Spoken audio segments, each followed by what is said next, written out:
Shabbat Shalom. Amada hermandad, los saluda su Aj Carlos Vilche de la comunidad Emuná Shalom desde la octava región Coronel. En este día vamos a estudiar la línea de tiempo desde Yehoshua a Yeshua nuestro Adón, más conocido Yehoshua como Josué, el conquistador.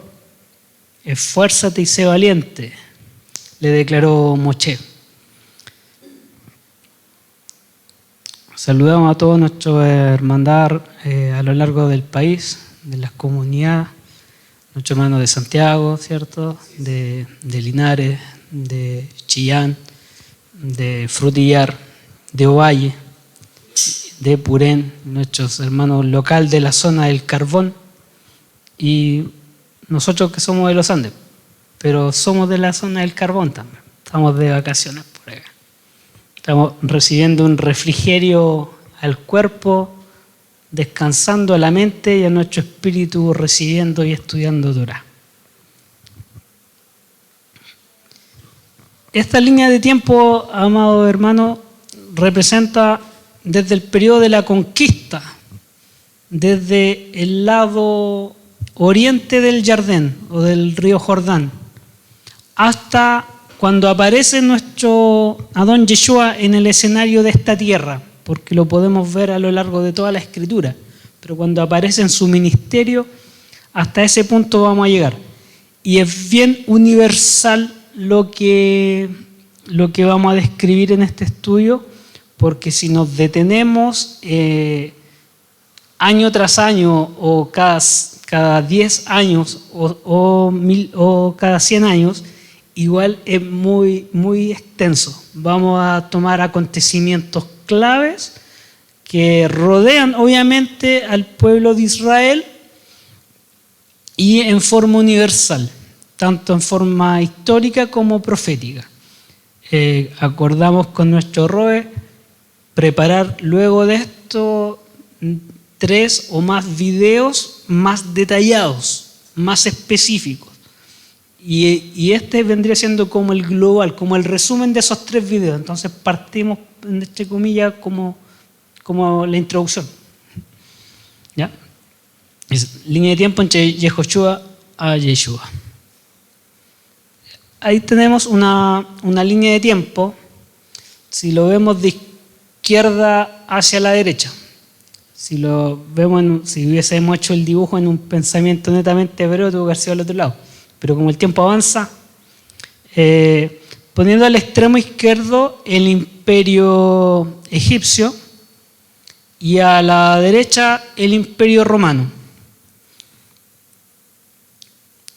Si nos vamos a lo que aparece en la flecha bidireccional en la parte superior, son los imperios que vamos a estudiar ahora con respecto a los acontecimientos bíblicos.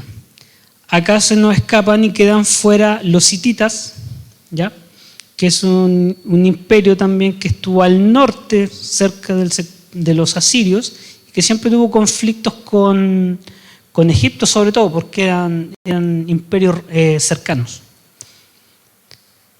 De izquierda a derecha, las siglas que utilizo acá son las siglas universales en español para los libros que encuentran en cualquier índice de cualquier Biblia en español.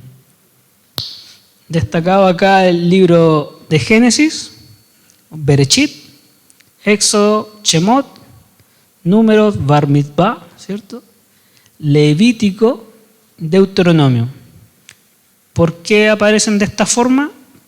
Y muchos órdenes que tengo acá en la diapositiva de esta forma son como la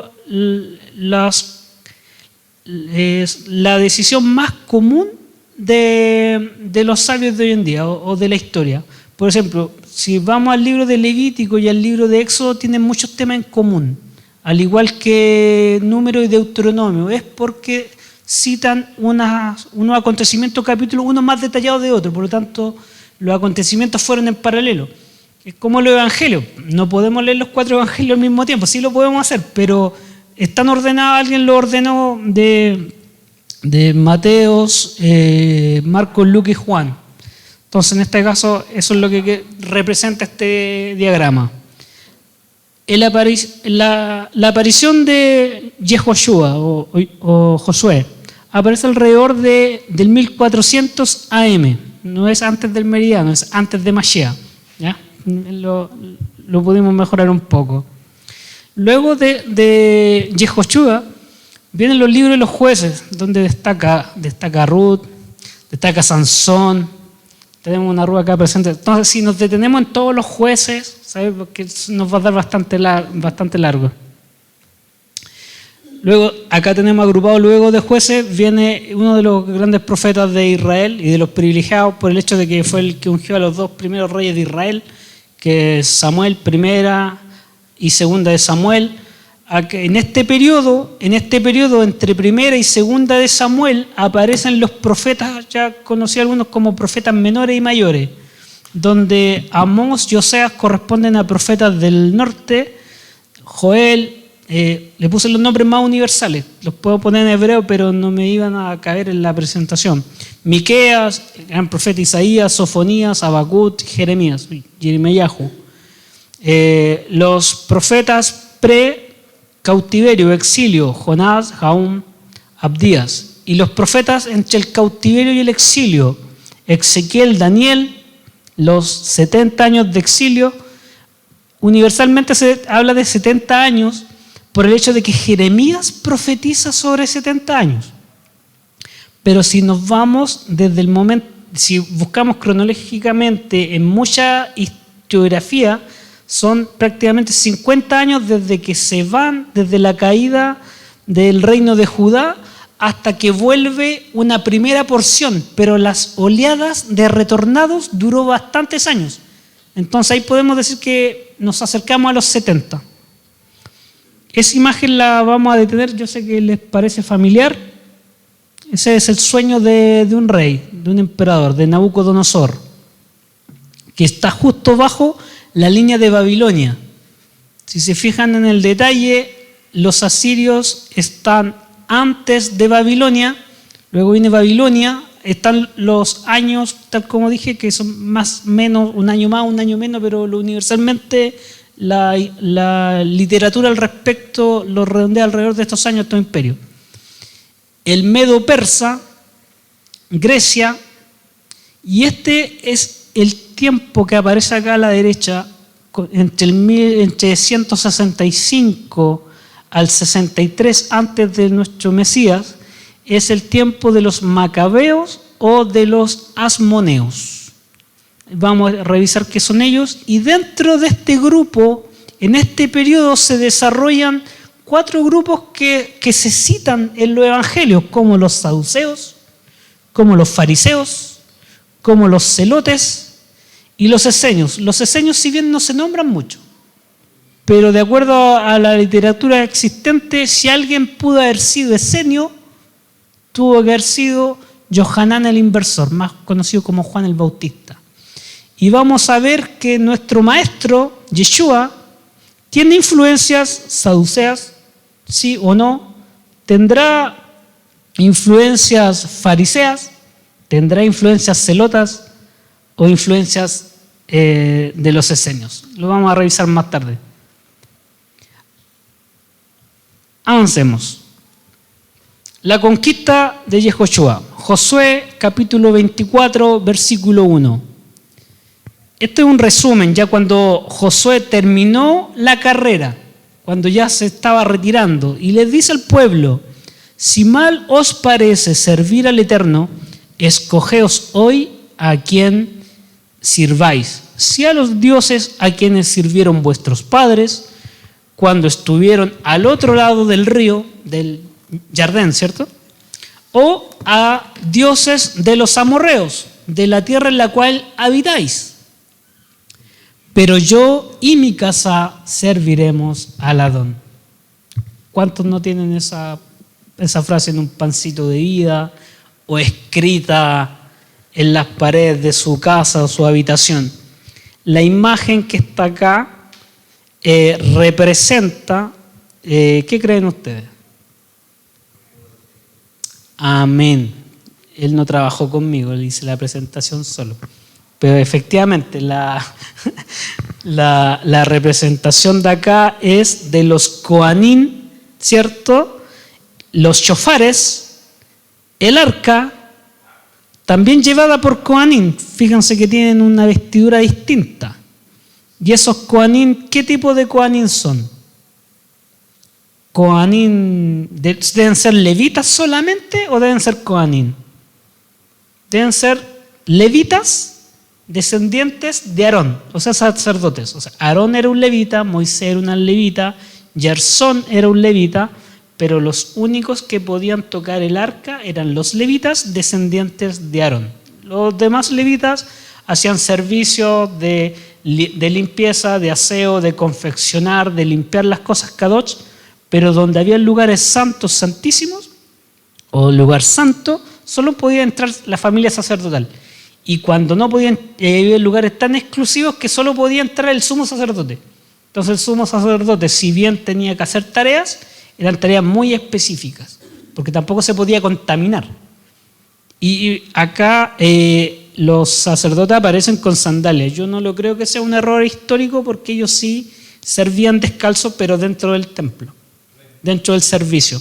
Porque cuando vemos las vestiduras de ellos, los describen desde la cabeza hasta los pies, pero servían descalzos. Fíjense, servir en Jerusalén cae nieve, en invierno. Y servir descalzo en un templo que en esos años no tenía losa radiante, debe ser losa el piso era de piedra. Entonces detrás de eso hay cosas que en la Biblia, la Escritura no están descritas, pero imagínense la cantidad de infusiones que ellos debían tomar para cuidarse de los fríos cuando uno anda descalzo. El tipo de alimento que uno debe comer para que no le caiga mal porque está expuesto a frío. Ese tipo de detalles no están, pero seguramente lo solucionaron de alguna forma. Entonces, si hablamos de Yehoshua, acá yo puse la imagen de un versículo del último capítulo de su libro.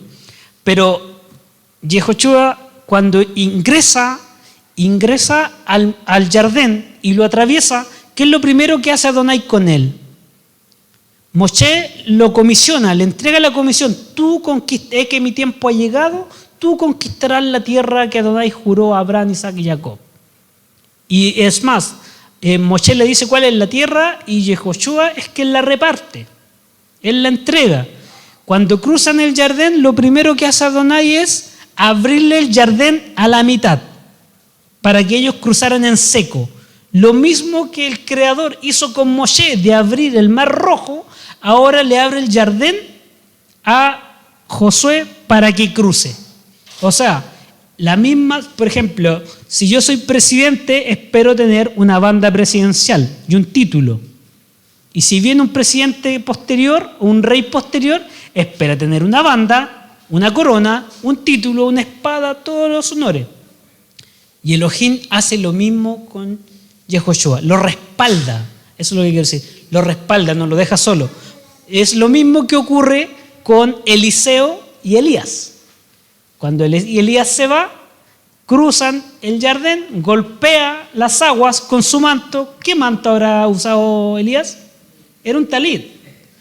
Y se abre. Después, ¿qué es lo que recibe Elías? El manto. Eliseo recibe el manto de Elías y golpea las aguas y ocurre exactamente lo mismo.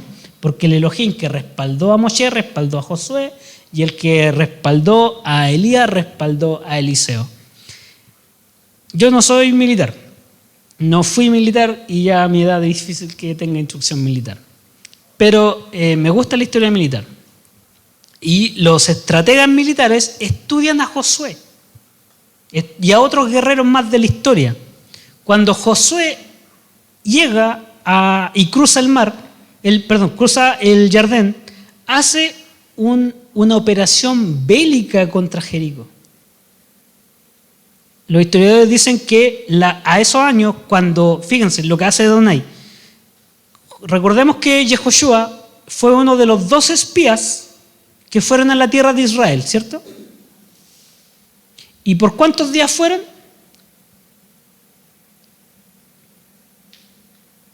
Por 10, por 40 días. tiene relación con el castigo de que estuvieran 40 años en el desierto. Entonces, Yehoshua va con otro amigo, que es Caleb. ¿Y Caleb era de los hijos de Israel? No, Caleb era extranjero y se le dio cabida en la tribu de Judá y fue el líder de la tribu de Judá. Ahora, ¿por qué cayó ahí? Probablemente se casó con una mujer de la tribu de Judá, probablemente, pero él llegó a ser líder de la tribu de Judá. Y cuando ellos vuelven de reconocer la tierra, 10 de los espías dicen, la tierra, la verdad es buena, Moshe, es buena. Y trajeron frutos, uvas que me imagino cuando las grafican, las dibujan del porte de una manzana, para demostrar que la tierra era buena. Fluye leche y miel, la tierra es buena, pero hay gigantes, pero son fuertes, hay ciudades amuralladas, fortificadas, y el espíritu de esos 10 espías hicieron menguar y metieron temor en el corazón del pueblo de Israel. Pero en Yehoshua y en Caleb hubo un espíritu distinto. Ellos dos dijeron, sí, si bien hay gigantes, si bien están armados, si bien las ciudades son fortificadas, Adonai los va a entregar entre nuestras manos. Pero el pueblo, después que sembraron esa semilla de duda, el pueblo no se atrevió. Y echó el pie atrás y Adonai los castigó 40 años en el desierto. De ahí viene ese castigo. Retomando la estrategia militar, los militares, como no tienen fe, o si tienen fe no la demuestran porque hacen un análisis técnico, ellos dicen que cuando Moshe y Josué fueron a ver la tierra o recibieron el informe de los espías, se dieron cuenta que habían ciudades fortificadas, eran ciudades-estado. Jericó era una ciudad amurallada, Hebrón era otra ciudad amurallada, Jai era otra ciudad amurallada, Siquén y así todas las ciudades de los amorreos eran ciudades amuralladas. Por lo tanto, uno entraba a una ciudad, estaba amurallada y para ir a otra ciudad te ibas en un campo libre hasta que llega a la siguiente, seguramente por carretera y caminos que conectaban, caminos comerciales. Entonces, lo que dicen los estrategas militares es que Josué dijo, con este ejército de esclavos que salió de Egipto, no bien alimentado, no bien adoctrinado, no voy a conquistar la tierra. Los estrategas militares piensan que entre Josué y Yoshua decidieron quedarse al otro lado del Jardín para formar un ejército, para que también de la parte bíblica tiene sentido, para que esa generación de incrédulos se fuera. Fallecieron todos. Los únicos que salieron de Egipto y pisaron la tierra prometida fue Josué y Caleb. Todos los demás perecieron en el desierto. Y el último en perecer antes de eso fue Moshe, que solo vio la tierra. La vio, pero también la pisó, porque después recordamos que la tribu de Rubén y la media tribu de Manasés quiso quedar al otro lado. Pero él la vio. Entonces, lo que dicen los estrategas militares es que ellos esperaron 40 años, formando en el desierto una nueva generación de soldados entrenados y listos para conquistar la tierra. Estiman que el ejército de Josué era de 8.000 hombres y que en el caso de Jericó era un pueblo, si bien las murallas eran grandes, era un pueblo no más de 3.000. Entonces, fácilmente como tú tengas 5 habitantes en tu casa y venga una turba y se gana alrededor de tu casa. Imagínense cómo se sienten nuestros trabajadores de los centros que tienen un kiosco y una turba se mueve alrededor de ellos en la calle. Algo así tuvieron que haber sentido la gente de Jericó. Primero marcharon 1 día, 2 días, 3 días, hasta el 7.º día, tocando trompetas. Entonces hicieron un asedio psicológico para el que lo iban a atacar, y luego de atacarlo, cuando para mí, para ustedes, para la gente de fe, los muros cayeron con el sonido de las trompetas y el estruendo del pueblo. Para los militares, ellos piensan que la señal que Rahab les dejó en la ventana para que no estuvieran a su familia fue un punto en el cual durante cada giro que hacían el pueblo de Israel en la ciudad, entraban soldados de élite por esa ventana y cada vuelta empezaron a acumular soldados por esa ventana al interior. Y luego, cuando llegó el grito, el estruendo, ellos salieron de un escondite, asaltaron la ciudad y con eso abrieron las puertas y metafóricamente los muros cayeron. Eso es lo que dicen los estrategas militares. Tiene sentido, porque la Torá también nos enseña que hay temas metafóricos, literales y espirituales. Pero eso fue lo que ocurrió. Después de este gran triunfo, Josué se fue al norte, a la ciudad de Ai. En la ciudad de Ai mandó una parte de su ejército, pero los ciudadanos de Ai lo esperaban en unas ruinas, como guerra de guerrillas dentro de una ciudad destruida, de ruinas. Entonces, al llegar esta porción del ejército, fueron emboscados y muertos. ¿Qué es lo que hace Josué? Divide su ejército, una parte de él rodea a Ai por la parte de oriente y la otra por la parte poniente, y se gana en un valle. Estratégicamente o militarmente siempre es bueno ganar terrenos de altura, porque uno ataca hacia abajo. Los fuertes siempre están en altura, es por algo. Y los cañones están en altura porque pueden llegar a mayor longitud. Entonces, lo que hace Josué es mostrar una parte pequeña de su ejército. Ahí piensa que tan solo estos son los hijos de Israel, los cuales derribaron Jericó, y lo que hace, hace que sus soldados salgan de las ruinas y vayan a atacar a esa porción del ejército, que pelean en el valle. Luego de eso, la retaguardia de Israel ingresa a Ai, quema la ciudad, y cuando los soldados de Ai miran hacia atrás, ven que tienen fuego a sus espaldas, los hijos de Israel de adelante, y detrás Josué envía el resto del ejército. Y es ahí cuando viene la famosa frase de sol detente en Gedeón, ¿cierto? Y de acuerdo dice que finalmente el sol se detuvo. Para los estrategas militares y los astrónomos es otra cosa. Para los estrategas militares dicen que como el sol viene de oriente a poniente, a occidente, ¿cierto? Y así está orientada la ciudad, que Josué se ganó de espalda al sol. Por lo tanto, cuando la gente de Ai lo vino a atacar, ellos atacaban en contra del sol. Es como conducir mirando el sol, nada cómodo. En cambio, Josué atacó en contra. Es parte de lo que dijo. Y los astrónomos piensan que cuando dice que el sol se detenga, es porque hubo un eclipse en ese día. Y efectivamente, cuando hay un eclipse a mediodía, hasta que se pone el sol, o lo que dura, la intensidad de la luz es la misma.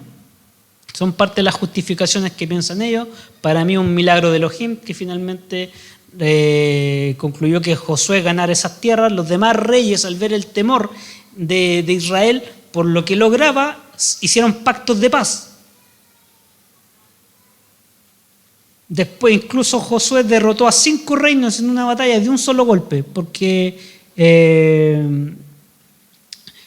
hicieron una alianza para atacar a Josué y a las naciones que hicieron alianza con ellos, y sin embargo Josué los derrotó a todos. Sí, no conquistó la tierra completa, pero sí le dejó la cancha bien llana al próximo, que vendría siendo los jueces. Ahí se decayó la conquista porque el pueblo de Israel no fue muy fiel, pero ya cuando David logró unificar el reino y expandir los territorios de Israel, gran parte de lo que se había logrado fue gracias a las campañas de Josué. Y otra estrategia militar que hizo Josué. Josué ingresó y conquistó los cordones montañosos en altura. Entonces, cada vez que los querían atacar, él tomó dominio de las rutas comerciales y que conectaban a las ciudades. Entonces, cuando la gente tenía que ir a asaltarlos, no podían asaltarlos con carruaje, que era el arma, que era el tanque de esos años, o los caballos. Tenían que hacerlo infantería. Y cuando uno va a atacar a alguien a infantería y la otra persona está en altura, el que va ascendiendo tiene mayores dificultades que el que está en altura. Puedes tirar piedras, puedes tirar agua, puedes tirar lanza, tirar flechas, y tienes la gravedad a tu favor. Volvemos al diagrama. Luego de Yehoshua viene la historia de los jueces, primer libro de Samuel, segundo libro de Samuel, y el primer y segundo libro de Samuel tiene una analogía cuando lo comparamos, se repiten nombres que están en Primera de Crónicas y Primera y Segunda de Reyes con Segunda de Crónicas. Hay citas que cualquier Biblia no se da cuenta que están de un libro en otro. Alrededor de la escritura de Primera, Segunda de Samuel y Primera de Crónicas se escriben muchos los salmos, sobre todo los de David, porque David, ¿cuándo creen ustedes que escribió más salmos? Cuando lo perseguía Shaul, cuando estaba perseguido, angustiado. Bendito eres tú, Adonai, tú que me limpias, que me lavas, que adiestras mi mano para la batalla. Mis enemigos se han ido contra mí, han levantado falsas calumnias. ¿Y de dónde creen que salen ese tipo de palabras? ¿De alguien que está feliz comiendo en la mesa en la casa de su padre o alguien que está refugiado, exiliado? Está exiliado nuestro amado. De hecho, David significa el amado, el querido. ¿Cuánto más si Elohim dijo, por amor a David mi siervo? Entonces acá entre los libros de Jueces, a Saúl, David y Salomón, cada uno prácticamente reinó 40 años. Hay algo bien particular acá en el libro con respecto a los reyes. En el libro de Deuteronomio, capítulo 17, versículo 16 en adelante, aparece que en la Torá, Adonai le dijo a Moshe que cuando quieran poner rey sobre Israel, ¿ya? Le dice, tiene que ser de entre tus hermanos. No tiene que ir a comprar caballos a Egipto, ni tampoco tiene que volver a Egipto. Más adelante nos daremos cuenta que nuestro Mesías se fue a refugiar a Egipto. Pero ya esa época no era Egipto, era Alejandría. Egipto ya no existía. Entonces, lamentablemente, Salomón hizo todo lo que no había que hacer, que aparece en Deuteronomio, Salomón lo hizo. Y muchas otras cosas que lo aprendimos del estudio que hizo nuestro Roy de la descendencia de nuestro Adón Yeshua.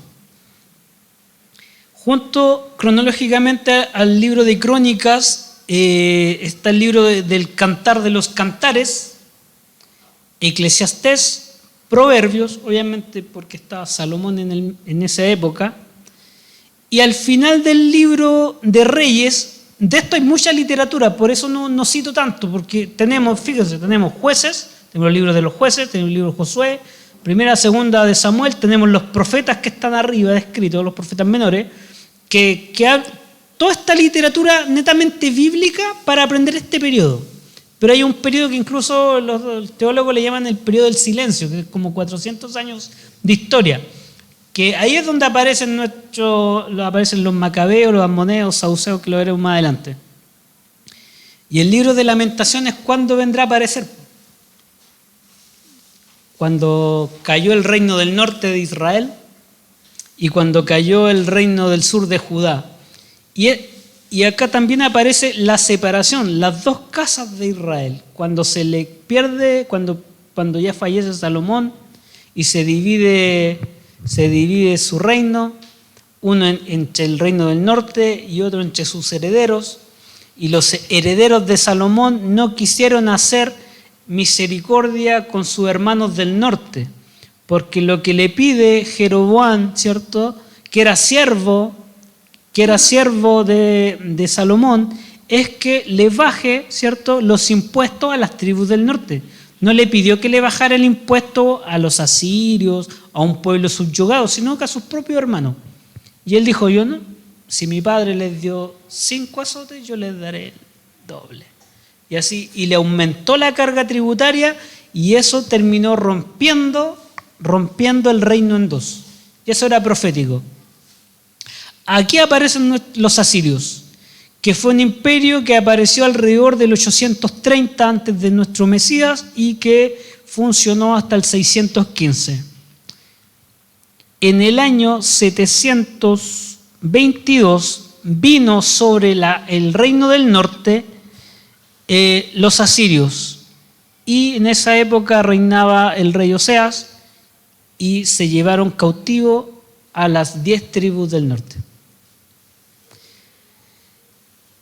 se lo llevaron a Asiria. Los asirios tenían una particularidad distinta a los griegos, a los babilónicos y a los medos persas. ¿Por qué? Porque los babilónicos, si bien plantaban su lengua, su religión, su moneda, respetaban a las minorías. Los medos también. Tanto así, recuerden, vamos a citarlo más adelante, que Elohim a Nabucodonosor lo menciona como mi siervo, a Ciro también. No tan solo porque algunas veces no es que hayan sido siervos temerosos de la Torá, sino que Elohim los usa para dar una lección de aprendizaje o para derrotar a otro imperio, cosa para llegar a un objetivo el cual él quiere. Y en el periodo de la cautividad se caracteriza por el profeta Daniel, que él era de los príncipes de Israel y fue llevado en cautiverio a Babilonia. Y Ezequiel, que tuvo un mix de tanto en la tierra de Israel como extranjero. Luego hay 3 profetas que aparecen en el retorno, que es el profeta Ageo, Zacarías y Malaquías. Y acá, en este periodo de estos profetas, está Esdras, que era sacerdote, Nehemías, y paralelamente está el libro de Esther. Inicialmente, cuando nosotros hablamos de libros, ¿cierto?, o de reformas, podemos decir que el primer reformador de la escritura fue Moshe, porque él escribió los 5 primeros libros. Pero no están dentro de esos 5 primeros libros el libro de Jasher, ¿cierto? Incluso hay un libro de Abraham, lo he escuchado, tampoco está. Entonces, si alguien decidió que estuvieran o no estuvieran, fue Moshe. Si es porque el libro de Job también se asimila que puede haber estado dentro de ese periodo. Pero si alguien tomó una decisión de que estuvieran o no estuvieran, en esa época fue Moshe, o posteriormente fueron otros reformadores. Por ejemplo, hasta la época de Esdras estaba el libro de Esdras y no estaba el libro de Esther. ¿Por qué? Porque Esther vino después. Es como que no existe el libro de Josué. ¿Y por qué? No, porque Moshe escribió hasta Deuteronomio, por ejemplo. A eso me refiero. Nehemías y Esdras tuvieron la tarea de reconstruir el templo. Si delante me atrevía a leer la ley de Adonai, los 10 mandamientos, fue también producto de esto. Cuando Nehemías logró reconstruir los muros de Jerusalén con espada en su espalda, con espada y arco por el frente, una vez que terminó de reconstruir los muros del templo, llamó a su compañero, a su socio, así como Josué tuvo a Caleb, como Josué fue para Moshe, como Simón Pedro para nuestro maestro, como Silas para Shaul en su tiempo, para Nehemías era Esdras. Nehemías era el gobernador y Esdras era el sumo sacerdote. ¿Qué fue lo que hizo Nehemías después que terminó de edificar el muro? Buscó y encontró un libro, unos rollos raros, los libros de la Torá, y las leyó delante del pueblo. ¿Cómo te sentirías tú reedificando una casa? No, espero que no hayas pasado por esto, pero tengo un amigo que perdió su casa, se le quemó en Barrio Norte, en Concepción, hace muchos años. Y después con su padre, y yo era compañero de curso de él, y muchos compañeros fuimos y le ayudamos a sacar escombros por ruinas, porque no sirven para nada, todo quemado. Después de los años volvimos a estar en esa casa, compartiendo, riéndonos, comiendo, bebiendo, siendo felices, y él reedificó su casa y contaba su anécdota de la primera casa y lloraba y se reía y cantaba. ¿Cómo será vivir esa experiencia, pero ahora en los muros de Jerusalén? ¿Cómo habrá sido esa experiencia de reconstruir el primer templo, de formar parte de la reconstrucción del tercero? Yo creo que es emocionante. Si muchos dicen, esta fue la primera piedra, pero imagínate poner la última y terminamos y dedicarlo. Ese fue Esdras y Nehemías. Ese del reino dividido, Israel y Judá. Cuando se dividió el reino, por el norte era Jeroboam y por el sur Usías, y sus capitales Samaria y Judá. ¿Qué fue lo primero que hizo Jeroboam cuando se dividió el reino? En cambiar los tiempos. Un anti-Mesías inmediatamente. Elohim lo escogió para que fuera líder y lo primero que hizo fue cambiar los tiempos de las fiestas, cambiar los dioses, cambiar el día de reposo. Y ¿le suena parecido? Yo creo. Hay una institución que hizo algo como eso. Y se perdió. Después, y de ahí se perdió todo el reino del norte y las 10 tribus. Y los asirios no respetaban la lengua, el idioma, ni las costumbres de los pueblos, sino que se asimilaban, le imponían su lengua, le imponían su cultura y finalmente se asimilaban. Se asimilaban, porque dejaban de tener la posibilidad de guardar sus fiestas, sus tradiciones, cambiaba la lengua, cambiaba la vestimenta, la moneda, los hábitos alimenticios, y esas 10 tribus se perdieron literalmente en el imperio asirio y se mezclaron. Están mezclados, asimilados, no perdidos. Eso lo podemos ver del 2 de Reyes, capítulo 14 completo, y 2 de Crónicas, capítulo 26. Hubo alguien que tuvo un sueño. ¿Te recuerdan ese sueño? El sueño de Nabucodonosor. Nabucodonosor tuvo un sueño, llamó a todos sus sabios y le dijo: tengo un sueño que me atormenta, pero no les voy a contar el sueño. Porque para José, el soñador que lea a Yosef, Faraón le dijo: tuve 7 años, vi 7 vacas hermosas pastando y vinieron 7 vacas flacas y se las comieron. Y esas vacas flacas seguían siendo tan flacas y desnutridas como antes. Y 7 espigas preciosas que crecían y vinieron 7 espigas y se comieron a las primeras y seguían tan feas y marchitas como antes. Y para mí hoy es fácil interpretarle el sueño a Faraón, porque me lo sé. Yo creo que usted igual. Y después que estudiamos Torá, como que se nos hace más fácil aún. Pero con Daniel era otra cosa. Daniel fue cautivo. Daniel era príncipe. Daniel, si era de los principales, ¿de qué tribu tuvo que haber sido? De Judá. Si era de los principales de Judá, tuvo que haber sido príncipe. Quizá no era heredero directo al trono, o quizás sí. Quizás no, porque eran 8 reyes cuando él fue cautivo. Pero era príncipe. ¿Se imaginan haber tenido a Daniel de rey de Judá? El rey que se farró Israel. Imagínense. Pero no fue esa la voluntad del Padre. Y se fue prisionero a Babilonia, porque como era de los príncipes y eran hermosos en sabiduría, en conocimiento, lo educaron en la lengua de los caldeos, le cambiaron su nombre a Belsasar, ¿cierto? Y a Sadrás, Abed-Negó y Mesad. También les cambiaron los nombres.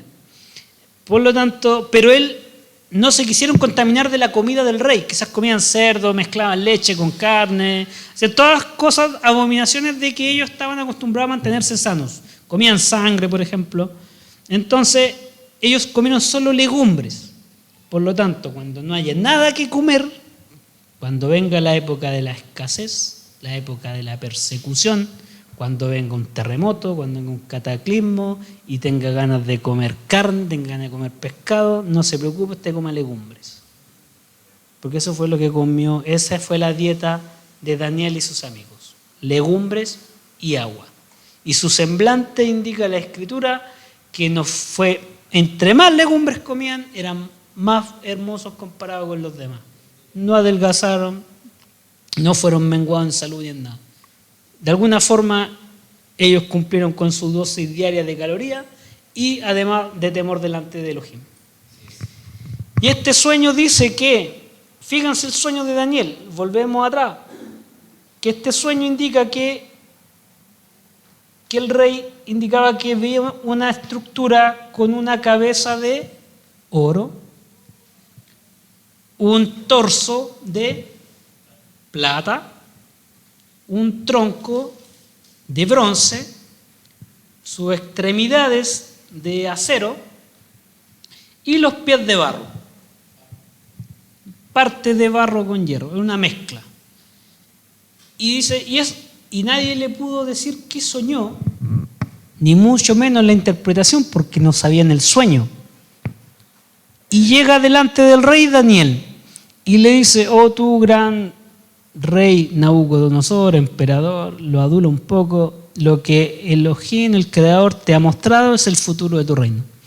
Y le dice, vendrá tu reino, pasará esto, después de tu reino, que es tú eres el gran rey Nabucodonosor, reino de oro, después vendrá otro reino, después vendrá otro reino.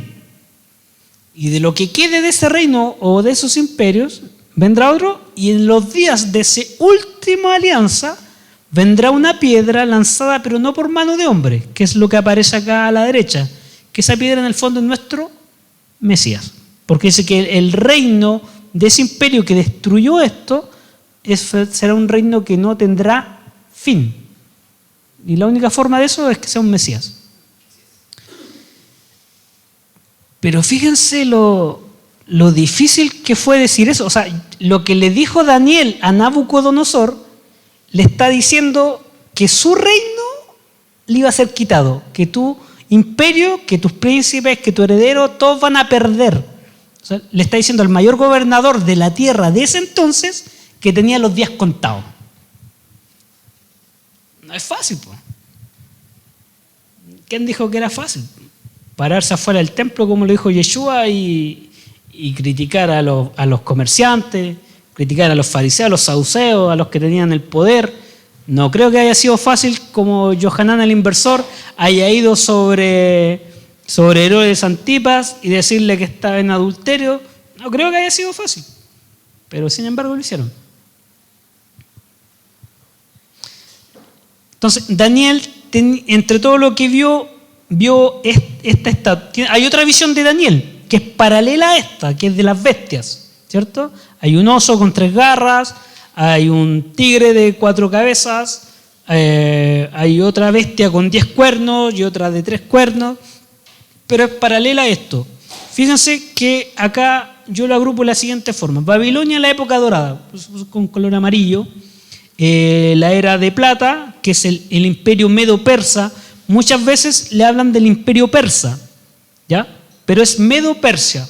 Son 2 reinos que se unieron y destruyeron a Babilonia. Pero también muchos los confunden. Cuando piensan que hablamos de Babilonia o Persia, pensaban que es lo mismo, pero no son exactamente lo mismo.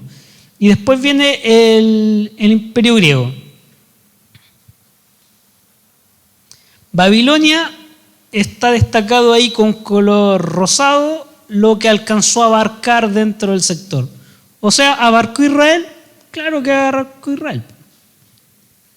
Si seguimos más adelante, Jeremías 27:6 dice, y ahora yo he puesto todas estas tierras en manos de mi siervo Nabucodonosor, rey de Babilonia, siervo mío, y también las bestias del campo he dado para que le sirvan.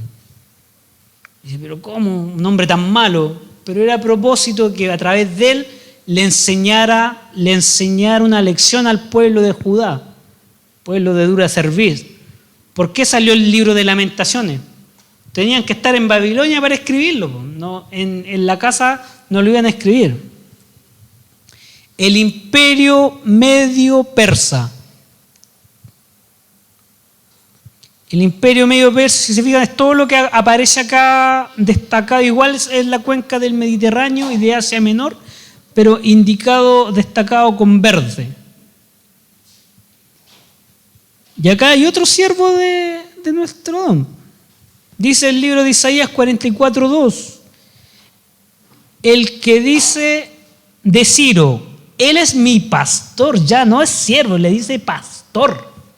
Claro, mire el tremendo rebaño que tenía el hombre. Él es mi pastor y él cumplirá todos mis deseos. Y dice, de Jerusalén será reedificada y al templo serán echados sus cimientos. Cuando acá dice echados, no lo tomemos como de votar, sino que echados los cimientos para empezar a reconstruirlo como primera piedra, que es lo que ocurre, porque es Ciro quien le da la libertad y la salida al pueblo.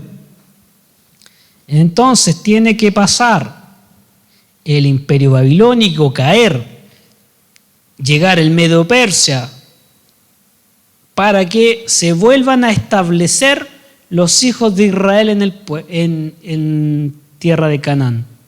Pero en un exilio, ya un primer exilio.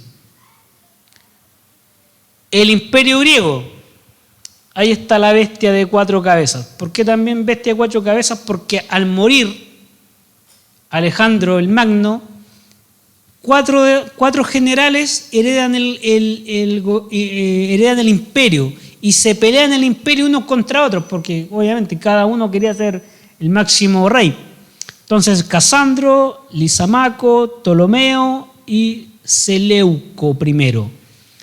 El reino de Israel o la tierra de Israel queda bajo los gobiernos de los Ptolomeos. Ellos son parte del ejército, o sea, serían los greco-sirios. El gobierno greco-sirio queda bajo condominio del pueblo de todo lo que era Judea. Judea, Samaria. Y los griegos, ¿qué podemos decir de los griegos? Alejandro, en el año 333 antes de Mesías, derrota a los persas. Anteriormente fue Ciro, o sea, los medopersas derrotaron a Babilonia y sigue su marcha hacia Egipto. ¿Por qué Egipto? ¿Por qué los griegos necesitaban llegar a Egipto? ¿Por qué los romanos necesitaban llegar a Egipto? ¿Y por qué a Adonai se le ocurrió dejar a Israel justo en el medio donde tenían que pasar los hititas, los griegos y los romanos?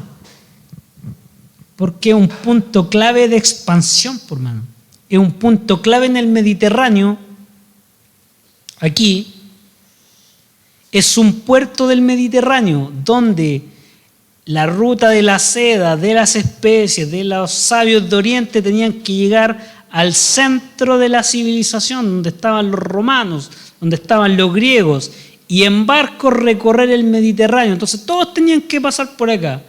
Y parte del propósito que yo encuentro que estaba de que Adonai le entregara esa porción de tierra al pueblo de Israel es que ellos cumplieran que cuando alguien pasara por ahí, lo evangelizaran. Pasaran por ahí y le enseñaran Torah. Pasaran por ahí y se fueran con los 10 mandamientos debajo del brazo. Pero no ocurrió así. Ellos fracasaron.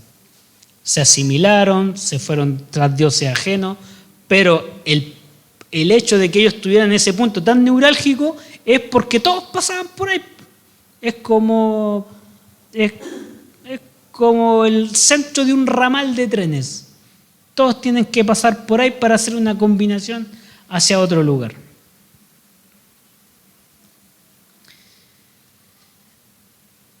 El rey Siria y Egipto se rinden sin oponer resistencia a Alejandro, porque ya había destruido a los medo-persas.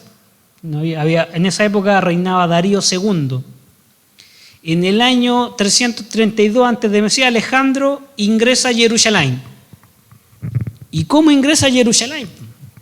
Con problemas, porque para los judíos habían, porque en la época de los medo-persas tenían soberanía, tenían comercio, tenían libertad de credo, estaban bien con los medo-persas, estaban conquistados, ellos ponían un rey de la dinastía, rendían tributo, pero tenían, si bien un trato, pero tenían un acuerdo con los medos persas.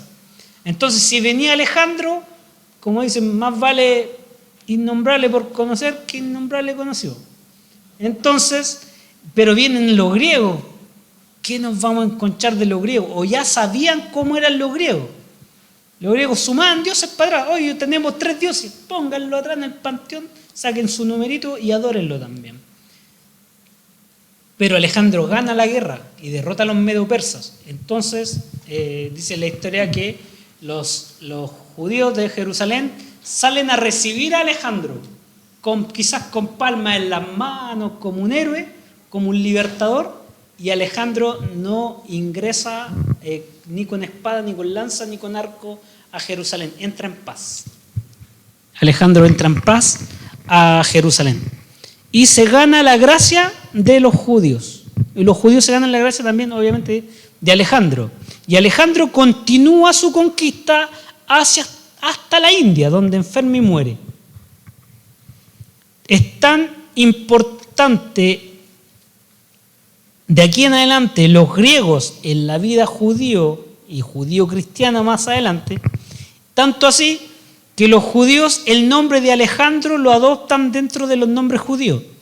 Porque si nosotros vemos Matatías, Matillahu, Jeremías, Yehoshua, todos tienen relación a Adonai, el que alaba, bendición de Adonai, todos tienen un nombre atribuido a un don de Elohim, o de un punto de amargura también, como Mara, por ejemplo, significa amargura. O Isaac, que significa risa, pero fue por lo que escuchó Sara, ¿cierto?, de una bendición que estaba recibiendo a través de los ángeles. Pero Alejandro, que era el emperador del mundo, el dueño del mundo en esa época, se agregó el nombre, o sea, que usted encuentre un judío que se llama Alexander, o Alejandro, o Alex, viene de ahí. A la muerte de Alejandro vino una lucha por el poder del imperio que duró 20 años. Sus generales pelearon durante 20 años. Ya para 1900, en 198, Antíoco IV conquista Jerusalén. Y este Antíoco IV es una figura digamos, un antimesías tal como Hitler y como el que vendrá. Este hombre odiaba a los judíos, destruyó Jerusalén, prohibió la circuncisión, prohibió el Shabbat, quemó los escritos de la Torá, persiguió al pueblo, erigió un altar al dios Zeus en Jerusalén, sacrificó un cerdo en el altar y destruyó los ejemplares de la escritura que él encontró hasta esa fecha. Fue un perseguidor del pueblo de Elohim. Y eso fue hasta aquí, hasta el 165. Y hermanos, si a nosotros nos quitan nuestra escritura, nos quitan nuestra identidad, nos quitan nuestra fe y nos persiguen, ¿qué más nos quedará por hacer? La respuesta la hizo una familia llamada los Macabeos, que aparece ahí en el año 165 hasta el 163 antes de Mashiach. Ellos tomaron las armas. Ellos tomaron las armas para pelear contra los griegos. Macabeos o Asmoneos. El nombre Macabeo quizás viene del arameo Macabí, que significa martillo. Es una de las definiciones más universalmente aceptadas. O cabezas de martillo también es. Descendientes del sumo sacerdote Sadoc, que Sadoc significa justicia, pero vemos que los saduceos no eran tan justos que digamos, pero una cosa es el nombre y otra es la forma como tú actúes, ¿ya? Este partido era esencialmente, cuando partieron los macabeos, había un sumo sacerdote en Jerusalén que se llama Matatías. Matatías con sus 5 hijos tomaron una rebelión contra los griegos. Y ellos tuvieron un problema, que como eran sacerdotes, ¿qué hacían en Shabbat los sacerdotes? Guardaban Shabbat. Y como eran instruidos en la ley, ¿qué hacían en Shabbat? Enseñaban la ley al pueblo.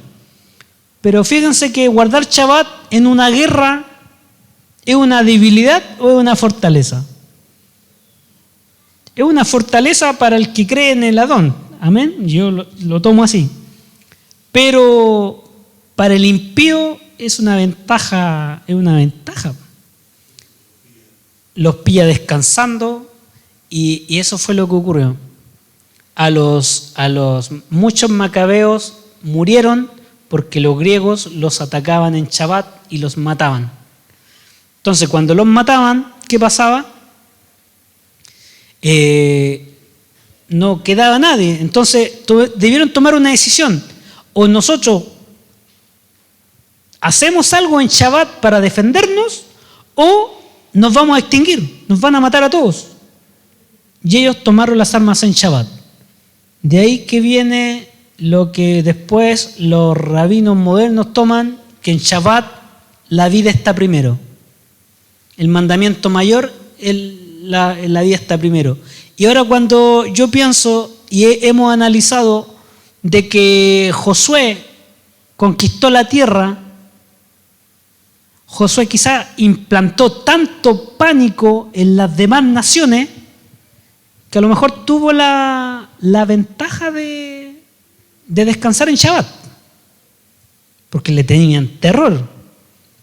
Pero porque David logró expandir el reino, peleó en Shabbat, descansó en Shabbat, pero si lo atacaron en Shabbat, la Escritura no nos dice nada al respecto, lo dice la historia. Entonces acá los macabeos debieron tomar las armas en Shabbat para defenderse, y no cualquier judío, eran sacerdotes, eran levitas. Porque ahora en esta fecha en adelante, ya cuando hablamos de judío, es una mezcla de benjaminitas, de tribu de Judá y tribu de Leví. El resto ya se había perdido. Entonces tenían que quebrantar el Shabbat en forma bélica, defenderse, que no es asesinato, sino que es legítima defensa, por sobrevivir. La vida está primero. Correcto.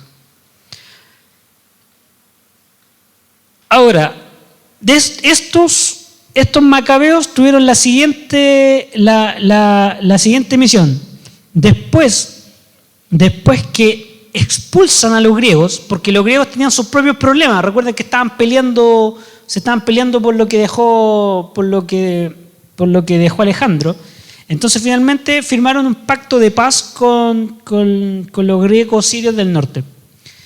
Por lo tanto, estos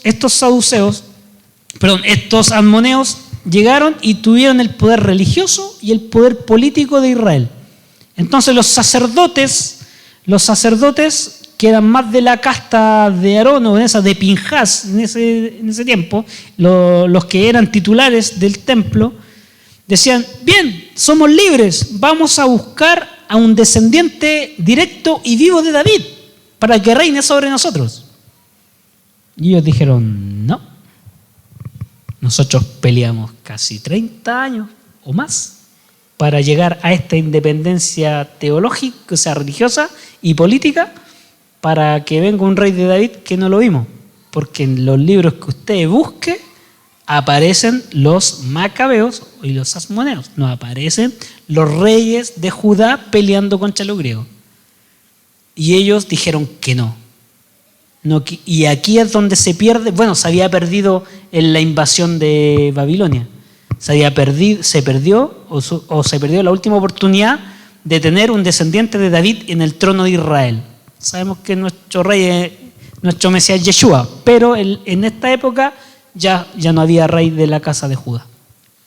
¿Y quienes tenían el poder político y religioso? Eran los macabeos, que también conocido como, porque era la familia de los macabeos, ¿cierto? Que por lo de cabeza de martillo, que era un apodo, pero fue el reino o la administración asmonea, que era su nombre más cívico. Y después de esto condujo a la creación de tres sectas dentro del judaísmo. ¿Cuáles son estas? Las vamos a ver más adelante. ¿Qué era otra cosa que tenían los macabeos y los asmoneos? Alrededor del año 67 tuvieron una guerra civil, porque mandas tú, mando yo, manda el hijo, el heredero, el primo, el concuñado, se mataron unos con otros, tomaba preso el rey de otro lado, una teleserie de aquellas.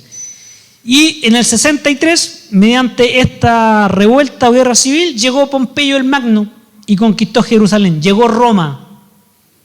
Roma había sido fundada 750 años antes de nuestro Mesías, pero casi 690 años después, recién Roma llegó a Judea. Y llegó invitado, no llegó peleando. Llegó invitado para ayudar a un bando dentro de esta guerra civil que había en Israel. Y esto lo fue con Pompeyo Magno, que conquista Jerusalén. Ya para el año 39 nos aparece un personaje conocido, que ya aparece en los evangelios, llamado Herodes el Grande, que ya, como lo dije, fue puesto rey de Judea por los romanos, porque ellos eran la autoridad, y no era de la casta de David. Por eso no era tan amado.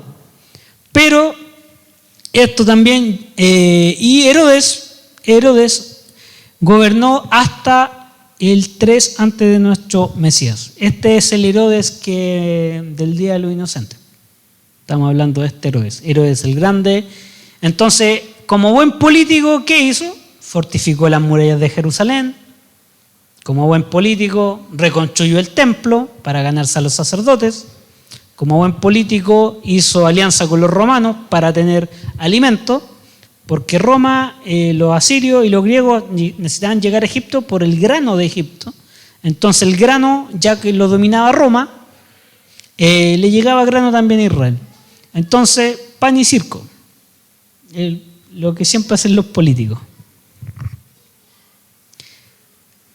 Y de esta rebelión de los macabeos aparecen 3 sectas. Una que son los saduceos, los fariseos y los celotes. Los saduceos, como lo dijimos anteriormente, descienden o dicen descender del sacerdote Sadoc. Era un partido político que desciende de la dinastía de los ammoneos, que eran jefes políticos, que aparecen alrededor del año 140 antes del Mesías. Los fariseos, que surgen alrededor del siglo II antes del Mesías. Los fariseos no eran sacerdotes, porque los sacerdotes estaban gobernando. Y era un grupo que tenía más autoridad dentro del pueblo. Estos son los rabinos, los maestros que están en medio del pueblo, que podían hablar con la gente con un lenguaje coloquial, como lo hacía Mesías. Mira las aves del cielo, que no siembran ni ciegan, y ni el rey Salomón se vistió como ellos, o los lirios del campo. Un saduceo no les decía eso, tenía que ser un rabino. Y en los fariseos hay 2 grandes escuelas, una es la escuela de Shammai y la escuela de Gilel.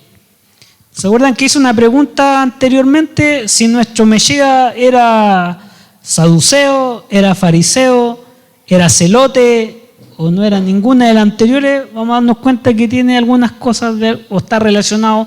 Es imposible que no estuviera relacionado con este grupo, porque él vivió en esa época. La escuela de Shammai era la escuela más estricta de la Torá, así a brazo partido. Si dicen Shabbat no tienes que hacer nada, ellos en Shabbat no hacían nada. Si tú te enfermas en Shabbat, que Adonai te ayude en Shabbat. No, que no va a llegar un médico, nadie te va a llevar al hospital, porque si la voluntad del Eterno es que te mueras en Shabbat, ¿qué puedo hacer yo para contradecir la voluntad del Eterno? Esa era la escuela de Shammai.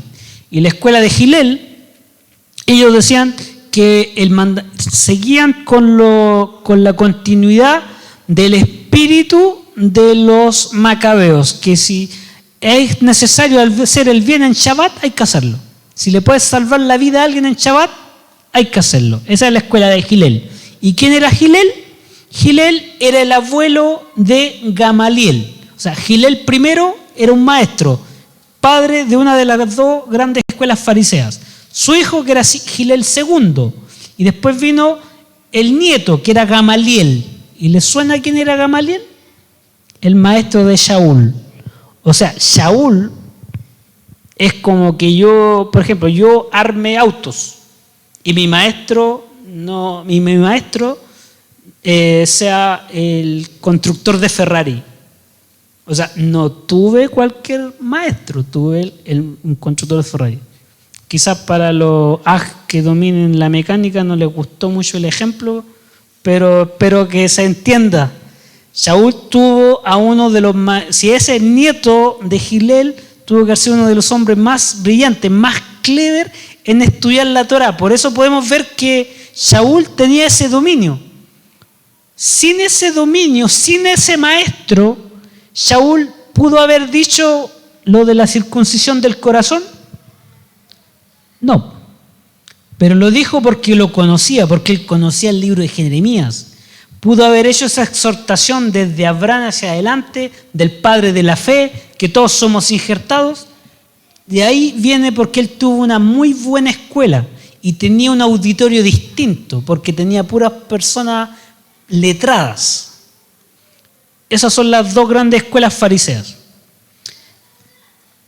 Los esenios, cuando los saduceos se tomaron el poder o ganaron el poder religioso y político de Jerusalén, los sacerdotes de la época no les gustó que no estuviera un descendiente de David en el trono.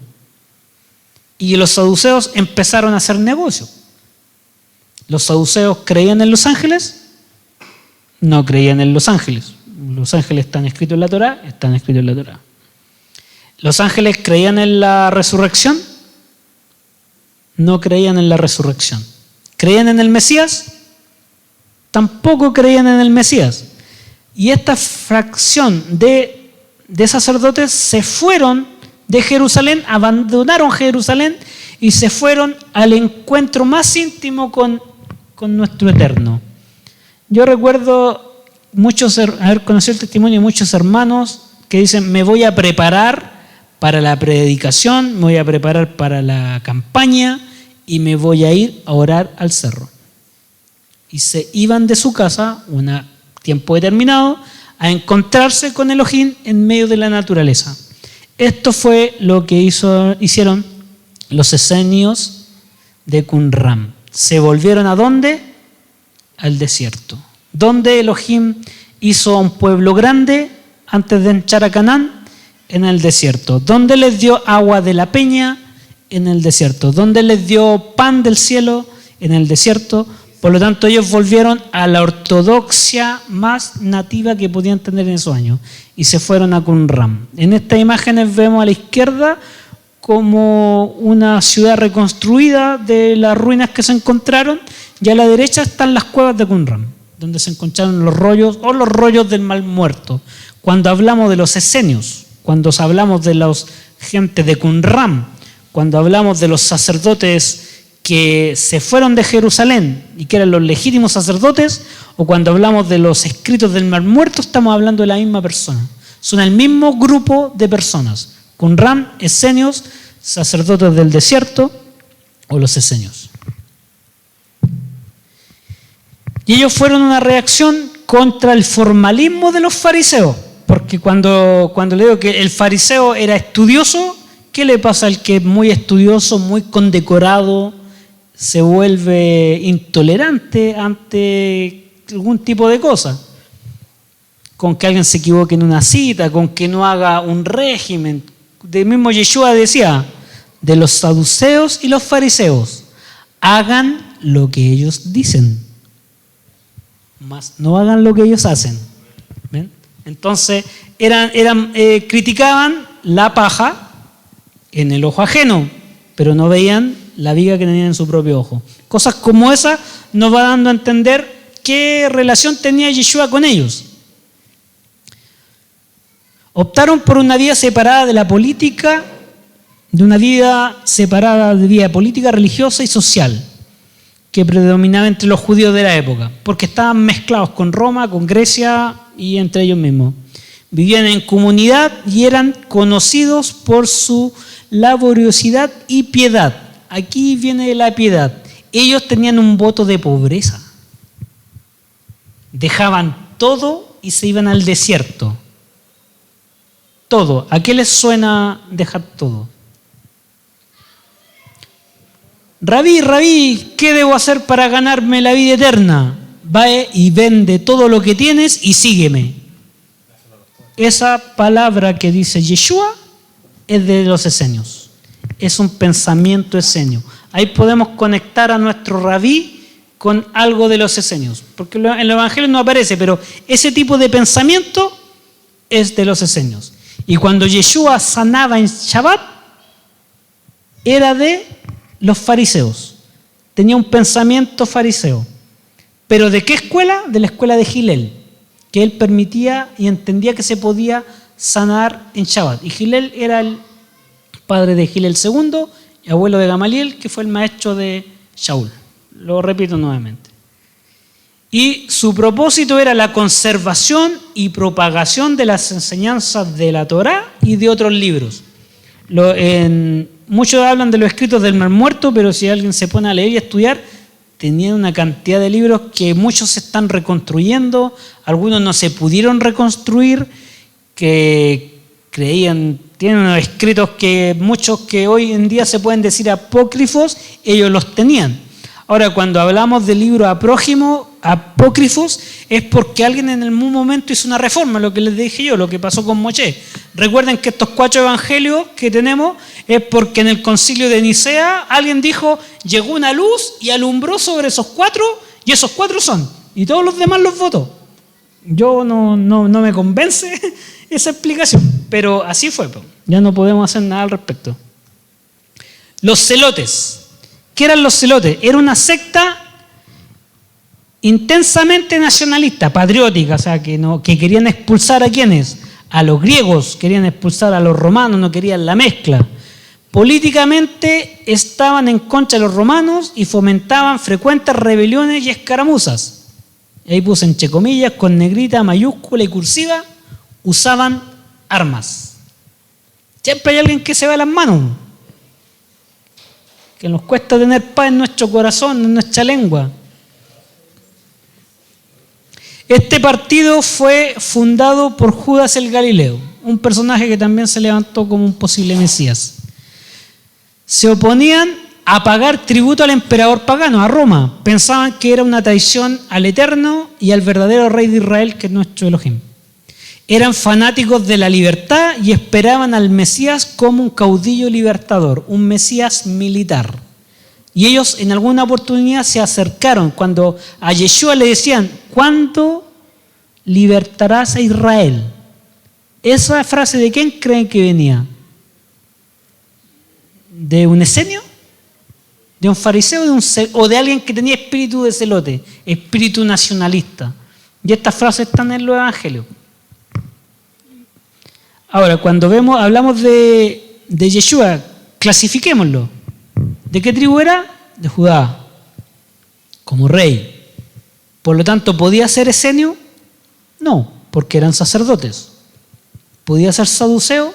Tampoco, porque Yeshua hablaba de la resurrección de los muertos. Los saduceos no creían en la resurrección de los muertos. Yeshua tenía votos de, digamos, casi de pobreza, y los saduceos creían en la riqueza, porque ellos decían, está esta vida y no hay otra más. Por lo tanto, si yo creo eso, créeme que voy a hacer lo posible para ganar lo máximo dinero en esta vida, para disfrutarla, porque después de esta vida no hay otra. Celote, ¿por qué no? Porque él era pacífico, daba la otra mejilla. Tiene otras interpretaciones también, pero cuando le dio ira por los comerciantes del templo. No le daba ira a tomar armas si no hubiese matado más de una persona.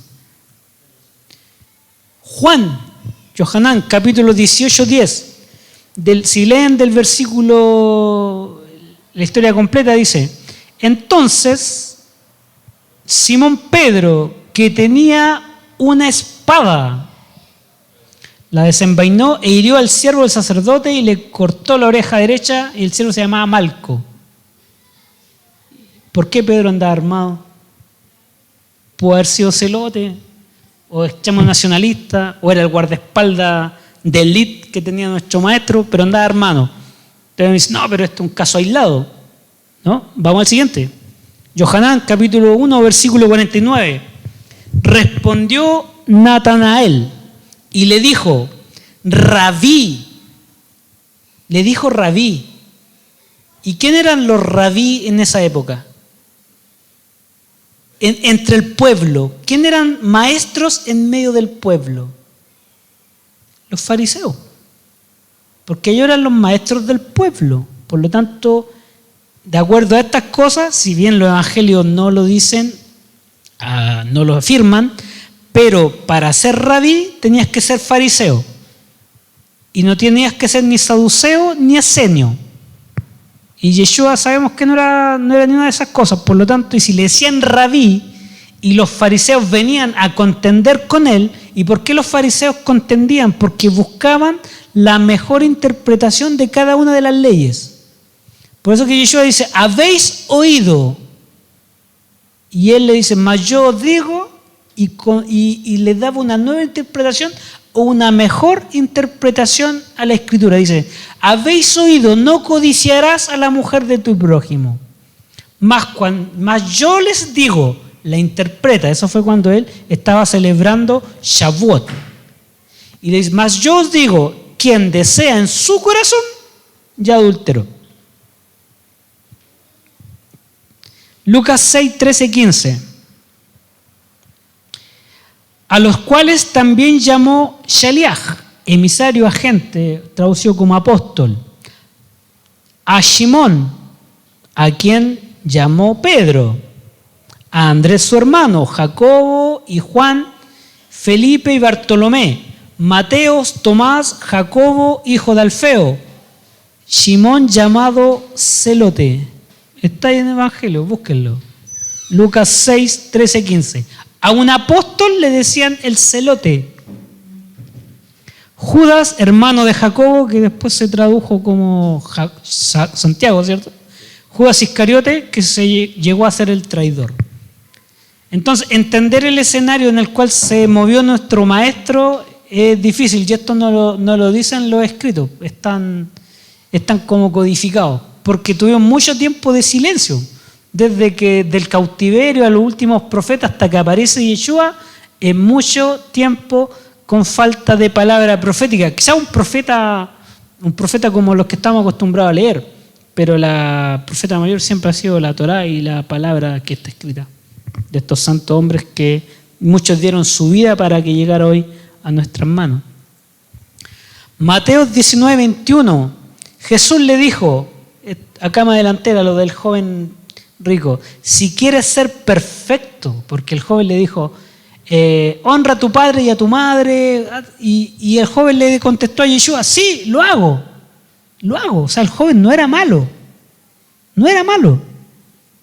Pero Yeshua le dice, si quieres ser perfecto, ve y vende lo que posees, dalo a los pobres y tendrás tesoro en el cielo, y ven y sígueme.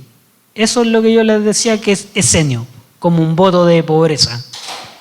Lucas 14, del 1 al 3. Y aconteció un día de reposo que habiendo entrado para comer en casa de un gobernante que era fariseo, entró a la casa de un fariseo. Estos le acechaban, y he aquí que delante de él un hombre hidrópico. Entonces Yeshua habló a los intérpretes de la ley, a los otros fariseos, que ellos eran los intérpretes de la ley, a los fariseos diciendo, ¿es lícito sanar en el día de reposo? Sabemos del Evangelio que Yeshua finalmente lo hizo y lo sanó. Entonces vemos que entender en el mundo en el cual se movía nuestro maestro, no podemos dejar fuera el contexto histórico, político, religioso y social de la época.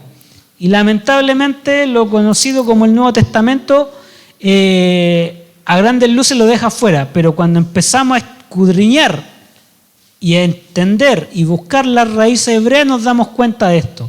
Para conocer de Qumran tenemos que meternos a la historia, para conocer de fariseos, saduceos y celotes también.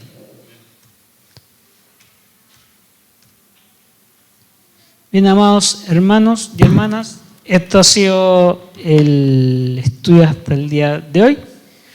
Agradecemos su atención, su respeto. Si en alguna cita, alguna fecha, algún nombre me he equivocado, créanme que ha sido en forma involuntaria. Los saludamos desde acá de la comunidad Emuná Shalom, dirigida por nuestro Roe Jimmy Hidalgo, deseándoles las más ricas bendiciones, de volvernos a reunir en un próximo Shabbat. Bendiciones para ustedes, para Pedimos bendiciones del Eterno para sus hogares, para sus trabajos, para sus familias, para Israel, para el pueblo santo, para su ciudad capital eterna, Jerusalén, esperando la venida de nuestro Mesías Yeshua. Amén. Vamos a